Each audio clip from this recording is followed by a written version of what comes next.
Right now, breaking news on News Channel 8. We are following breaking news this morning out of Hernando County, taking a live look right now at the scene of a deadly crash. This is just south of Spring Hill Drive. As you can see, the north and southbound lanes of Mariner Boulevard are closed at this hour. It appears they're towing a car right now. We're told this crash was the result of a pursuit involving the Pasco County Sheriff's Office. FHP is now investigating. We'll bring you the latest updates throughout the morning as we continue to learn more about this developing situation. Let's fight! It looks like one of his left tires are shredding off.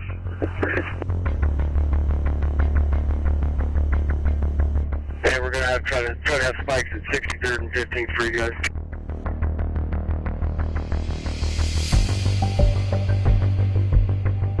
The spikes were successful. I got at least, I think, 2 tires. Unable to make the corner, signal 4 into the pond, signal 4 into the retention pond, right by the 7-Eleven. He's exiting the vehicle, coming back, trying to get out towards University. He's at the rear of the vehicle in the retention pond. Need units here now. He's walking out to the sidewalk on University. He's walking eastbound. There he is, that's him. That's the driver. On the ground! On the ground! Keep your hands out!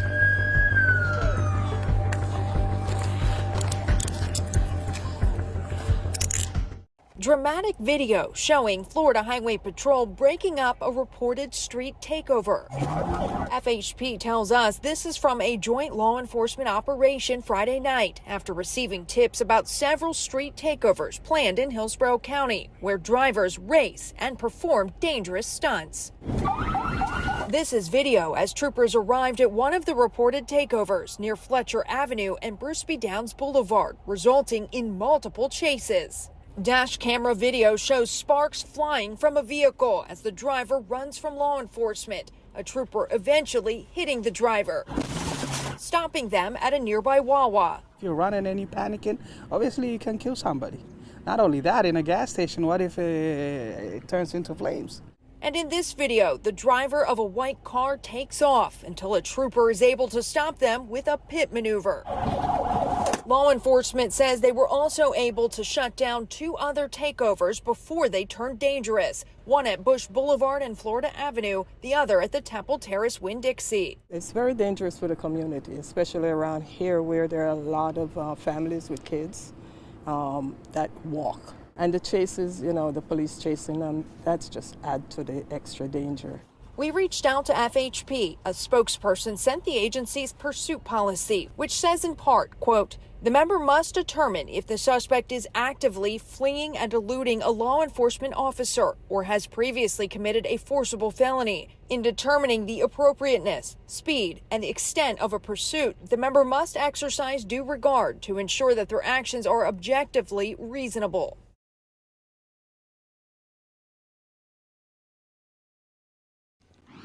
A man was arrested in Hillsborough County after FHP says he was caught racing on a major highway.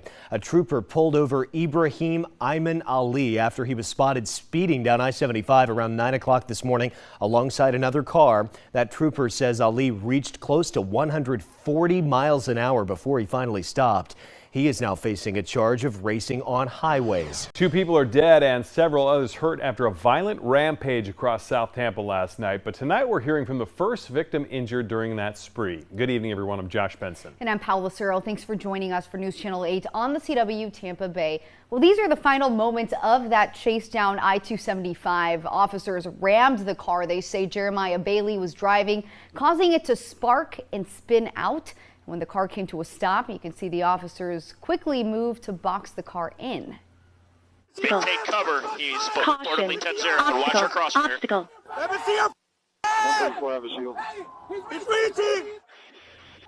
And that's when police say Bailey reached for his gun. The officers opened fire. Bailey was killed and 3 officers were wounded in the crossfire.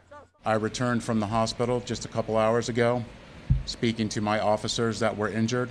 I have 3 officers that were injured in this incident, and thankfully Their injuries are not life-threatening. But it all started at the Dollar General on Dale Mabry near MacDill Air Force Base. Police say Bailey got into an argument with a man in the parking lot, followed him, and hit that man with his car. News Channel 8's Nicole Rogers spoke to that first victim. She joins us now live from Tampa Police headquarters. Nicole, I can't imagine what this person had to say to you. Josh Paula, this victim says that Jeremiah Bailey had two things on his mind last night: destruction and chaos. You know, police say that we have an innocent man dead, 3 cops injured, and 3 other people hurt in the process. A devastating chain of events that this victim says all started over a parking spot. The car we're following is a homicide suspect. A dramatic scene unfolding on I-275 Sunday night as Tampa police say in all 7 officers ended up shooting 48-year-old Jeremiah Bailey and killing him. He's fired! He's fired! Eric Arshield says this story really starts here at Dollar General. When I pull in the back, and there's a white Honda Accord by himself. I pull in by myself. Arshield says he went in to get some snacks and came out to a surprise. Come out, he's parked directly next to my door. I can't open my door. He then told Bailey to move his car, never expecting what would come next. I pull out, next thing I know, I see headlights behind me. Been this corner, still see the headlights. Been this corner, still see the head. I must have turned, 5 or 6 streets. Arshield says he stopped by his friend's house hoping Bailey would see a crowd of people and leave. As soon as I walked out, he had a tennis racket and started waving it around and saying some stuff, really wasn't paying no mind. So we walked towards him, he picks up a chair and throws it at us. That's when Arshield says his friend Gerald went inside, grabbed a gun, and set off a warning shot into the ground. That's when he says Bailey took off. I think he thought it was a through street, but it's a dead end. So he does about 60 back towards us. 60 miles per hour in reverse. Like you getting really close to my car. So I walk around into my car, that's when he punches it. And that's when he hits me and sort of between my car, I spin, I fly and hit the ground. We did some digging on the suspect, and here's what we found out. Police say he has a very long and violent criminal history, and that Bailey had been previously arrested for battery on a law enforcement officer, battery on an EMT, and even aggravated battery with a deadly weapon. Live in Tampa, Nicole Rogers, 8 on your side. We begin with breaking news right now. Tampa police are investigating a car crash in downtown involving a stolen vehicle. The driver crashed at the intersection of Harrison and Jefferson Streets in Tampa just after 5 p.m. We know at least one person was hurt. News Channel 8's Jeff Patterson joins us now live, and you just learned more about how all of this started, right, Jeff? Good evening, Jen. Yes, it's a developing situation, and I can tell you that there was actually 3 people involved in this, one innocent bystander apparently, and we are at the intersection of North Jefferson Street and East Harrison Street.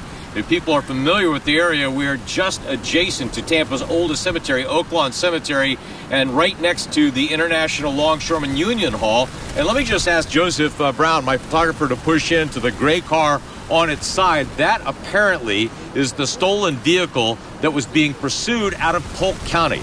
There were Polk County Sheriff's deputies on scene when we arrived, and we're going to show you some video that we took just a short time ago showing Polk County Sheriff's deputies involved, Florida Highway Patrol troopers that were involved, even Tampa police officers that were involved. This intersection is just a couple of blocks off of Interstate 4 and 275, the exit ramp for that.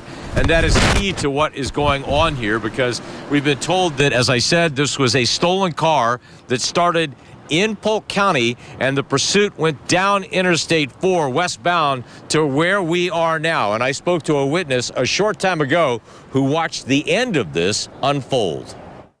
And the officer hit that car broadside. If we had just moved, if we would have stayed where we was parked at, we could have been a fatality.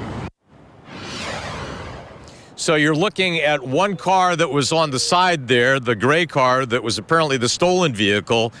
Somehow that car ended up hitting the black car that is there. That car suffered significant damage, and I believe there was one individual injured in that black car that has been transported to the hospital. The witness there, Mr. Riley, told me that he watched deputies take 2 people into custody out of the gray stolen vehicle, and so we're just now trying to put all of this together. The Highway Patrol is now handling the accident scene investigation, and Polk County Sheriff's deputies expect to hear more from them a little bit later about how this all started. But again, 2 cars involved, multiple deputies and Highway Patrol troopers involved. So they are just now beginning their investigation, and we will find out more and bring it to you as that information becomes available. Reporting live in downtown Tampa, Jeff Patterson, 8 on your side.